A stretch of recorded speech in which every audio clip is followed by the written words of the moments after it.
Enforcement Town Hall meeting for the increase in mooring and anchoring fees. My name is Howard Forbes. I'm the director for the Environmental Enforcement Division. On my left is Jessica Paris, the assistant director. On my right is our legal assistant, or attorney, Omar Industrious. And shortly we should have JP Oriel from the director for CZM also.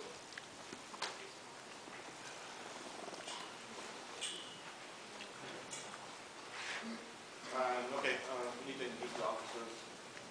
In the back, the young lady that's giving you all the sign-in sheet, that's Officer James, Sheba James. And the officer in the back is Kevin Turnbull, Jr., our U.S. recruit so far. Okay.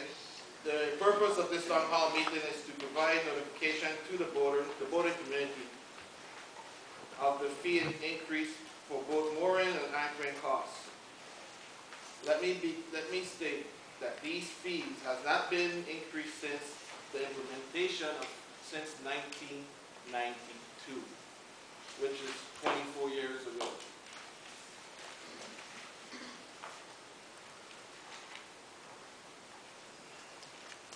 It is time to revisit the fee structure to continue conducting business within the territory with today's cost of living.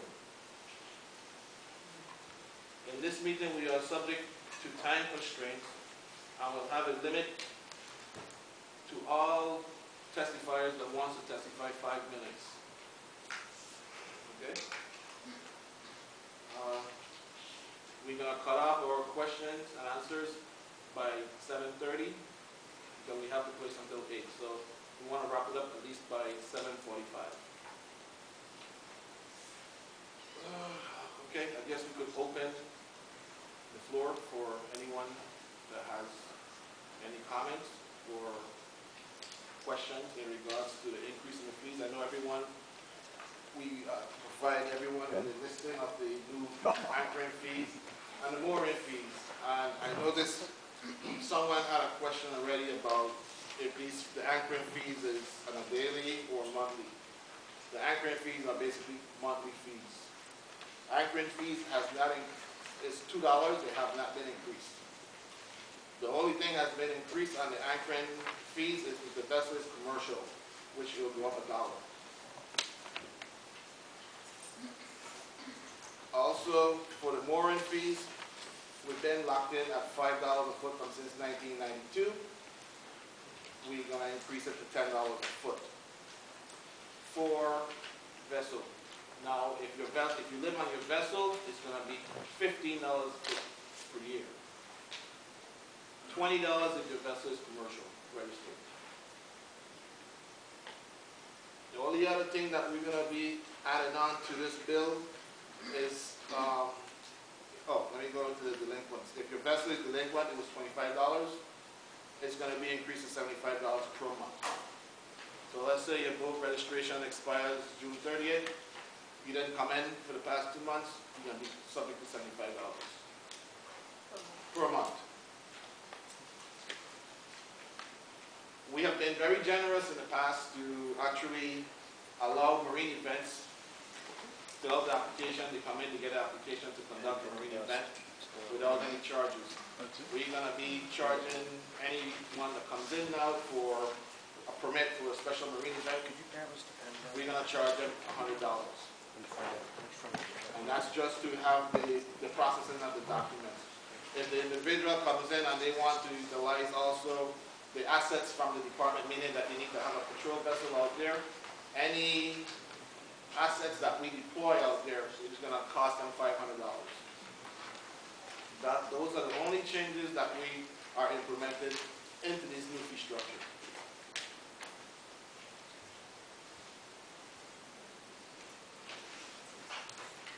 These mooring fees are... Right here is JP Oriel, who's director for CZM also. So he's on the panel also with us. I just have a clarifying question or two. Under Class 4 environmental impact fee, that's addition to anything else, or is that in place of? The environmental impact in class 4, scratch that for now, okay? The next question was, do you have a rough idea or precise idea how many boats we have registered and how many moorings we have registered?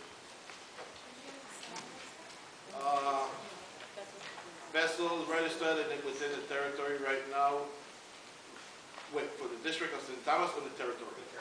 These are territory-wide fees. These are territorial fees. So we're looking at what, $4,600, so 4,600 vessels registered within the territory.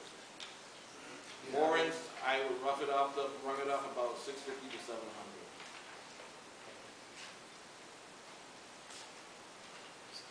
This has nothing to do with registration, just mooring. This has nothing to do with registration. Registration fees are basically locked in with the United States Coast Guard. We cannot increase those fees like that.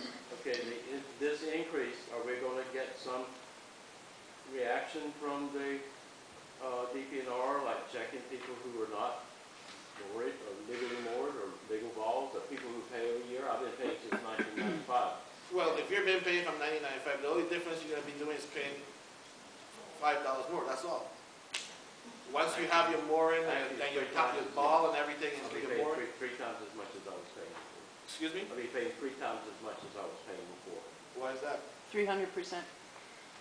He It lives goes on from a $5 to 15. $275 a year. It's going to be about $600 a year. Okay, and if you go to a marina, how much are you going to be paying a month? That's why I don't get a marina. There you go. So this is a one-time fee every year. We know that. It's just the cost of doing business in the territory. But where are the costs, Director? What's the justification for the fee at all? There's no services provided, there's no administrative, there's no garbage collection. As far as we can tell, there's no policing either. So what is the rationale behind all of this? It's not a matter of comparing a boat anchored out to a boat living in a marina. There's no comparison there whatsoever. Well, It's the space, though. I mean, if we take the department issued these fees in 1991. Let's say you were renting a space. To go from 1991 to 2016 and expect that it would be no increase in rent at all for the space. But the I don't think DPNR doesn't that's own the feasible. space. The government of the Virgin Islands doesn't. DPNR is collecting on behalf of the government of the Virgin Islands. So you own the water then? The government of the Virgin Islands Owns is the water. Yes. Intriguing. from I the like shoreline that. to 3 miles out. I'll remember that. I don't think that's true. But when you pay rent, you generally get maintenance, you get, I would think you would get someplace to land on the water, dinghy, docks, something like that, for paying the rent. So I would say the department, I mean, we know that there has been I would say a minimum amount in terms of launching spaces and other things. What the department is trying to do also, when it comes to marinas and other spaces, is try and find those locations. But to say, for example, that we don't have any launching areas across the territory, well, we have, the ramp in Crum Bay, we have the ramp in Hull Bay, we have the ramp in Benner Bay. Those are 3 public access areas that are existing. Yes, we agree that they need improvement or probably a better location, but to say that, for example, spaces to launch is not available here in St. Thomas, I mean, that's 3 that already exist. The other thing that we also do is, because the government actually owns minimal amount of space along the shoreline, and so in order to facilitate certain accesses, what we do is we work with the marinas and state that they have to maintain public dinghy spaces. And so you do see certain marinas that do have those dinghy dock and accesses.